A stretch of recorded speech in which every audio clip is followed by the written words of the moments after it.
leukaremmi tulee kiinni niin, että tänne mahtuu nyrkin verran tonne hevosen pään alle tilaa. Tää remmi ei saa kuitenkaan päästä tulemaan tän luun alapuolelle. Turparemmi kulkee täältä poskiremmien alta niin, että se on hevosta vasten. Ja katsotaan, että turparemmi on suorassa.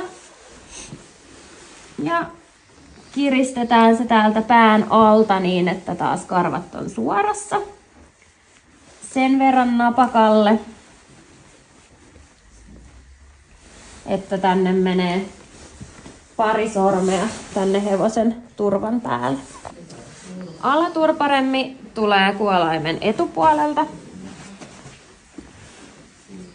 tänne itseensä kiinni niin, että solki jää vähän tähän hevosen sieraimen sivulle.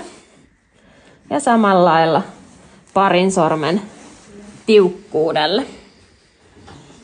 Ja tarkistetaan lopuksi, että sekä turparemmi että otsapanta on suorassa ja kaikki lenkinpäät on nätisti täällä lenksuissa kiinni.